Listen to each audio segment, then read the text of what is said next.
Hi, I'm Streaky and I get asked a lot in the comments, what are my favourite plugins? Well, these are 5 plugins that I use every single day.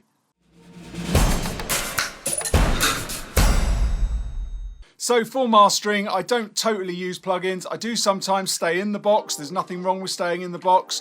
If a track just needs to stay in the box, I'll do that. But I do have a hybrid system so I can use analog equipment and plugins. So I kind of tend to mix between the two depending on what the track needs. So these 5 plugins are ones that are usually in my chain, I'd say probably 80% of the time. Some of them 100% of the time. So let's get on with it. Number 1 is the Vice Deesser. Now, Vice, if you don't know, they're a company that used to make hardware digital stuff, which I absolutely loved. I've worked on their EQs from when it was a company called Harmonia Mundi, and it was like this big rack with plug-in, you know, like with big leads that you plugged in the early ages of digital. But they had a Deesser called a DS1, and then that was the kind of a really good hardware Deesser to use. But since they've now turned that into a plugin, and their plugins are mega. They've just brought out the Vice EQ, which is brilliant. Check that out, you can get it on demo. But the thing that I use a lot, and I use it, is my favorite Deesser, is their Deesser, the Vice Deesser. So check that out, it's brilliant it's super clean, you can't really hear it working, but it takes off the DS, it does exactly what you want basically, without adding anything else, any color, any sound or anything like that. And it's just gonna get in there. It's good for smoothing off the top end as well. I wouldn't go too hard on smoothing off the top end because it can sort of dull it down, but that's just using your ear and mixing in the right amount. So yeah, that's number 1, the Vice Deesser. Okay, number 2, it's a bit of a boring one, sorry about this, but it is a meter called a Clang Heim meter. Now this meter is just VU meters, but I'm used to using VU meters. I've used them all my career. I want to see how the track moves, and so these are perfect. They're about $4. It's called Clang Heim, and they do RMS, which is what I keep them in most of the time, so I can see exactly what's going on at all times. I don't need loads of fancy meters, just a couple of VUs, and I know exactly what's going on. These are $4, absolute bargain.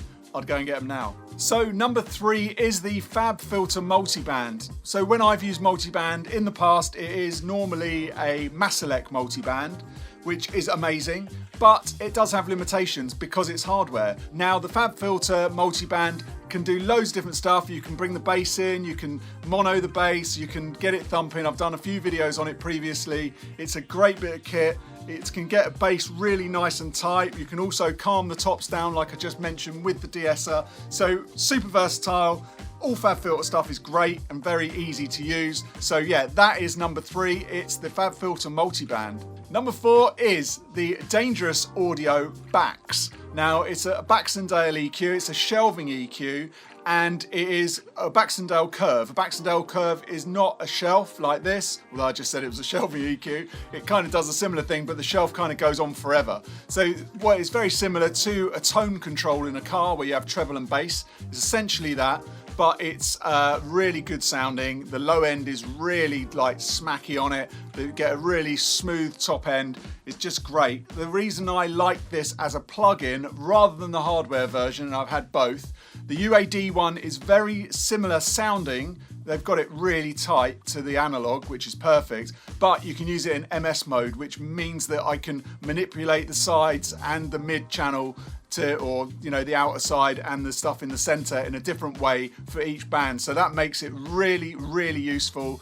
and it's just a good sounding EQ. So that's something that I use a lot. Sometimes I don't even like turn the EQ on it. I just run through it because I like the sound of it, and I like the high pass and the low pass filters on it. So check that out. That's a really good one, the UAD Bax. And number 5, now mastering plugins, you're always going to need a limiter for mastering. So I thought number 5, I'll give you my limiter that I've been using recently a lot, and it is the Invisible G2 limiter. So what you need to know is that with a limiter, I just want to add level. I don't want to add color. I don't want to add sound to it. I can do all that with EQs. I can do that with compression. I just want to get it louder. I just want to go into it. I want to shave the peaks off. I don't want to compress it too much. I want it to be dynamic, but I want to just get a little bit more level out of my equipment. I'll gain stage through equipment, but I just need to add a certain amount of level at the end, like 3 dB or more. And this limiter is brilliant for that. It's just a really crystal clear, fast limiter that, you know, I don't hear any colouring. And a lot of the times with limiters, they seem to add a lot of top end because you're sort of bringing up the tops and it holds the bottom down a bit. So this doesn't do that. This just keeps it nice and clean, and that's all I want. So this is my fave limiter at the moment. It's number 5, and it's the Invisible Limiter G2. So there you have it. That's the 5 plugins that I use every single day in my kit, 80% of the time. On some of them, you know, more or less. You can't just throw everything on there every time, obviously. You know, it depends what the track needs. Sometimes I need to go out into analog, sometimes I need to stay in the box. But, you know, some of these plugins are there most of the time because they're so versatile and they're just part of my chain now. So yeah, they're the 5 to check out. I'll leave links for those below. Make sure you go to anorax.co where you can get loads of presets for free, loads of other stuff in there that I put in. That's where I throw all my stuff from YouTube. So go into anorax.co or streaky.com if you want me to master for you, and there's links to that below. So please subscribe, make sure you like this video because that helps my algorithm and get other people to see this amazing content that I'm putting out. Until next time, thanks a lot, bye.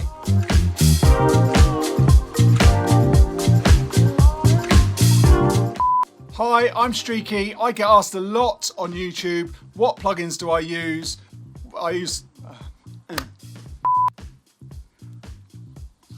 Fuck, it's hot in here. Oh, God. Okay, let's get on with number 2 before I fucking melt. But I'm used to using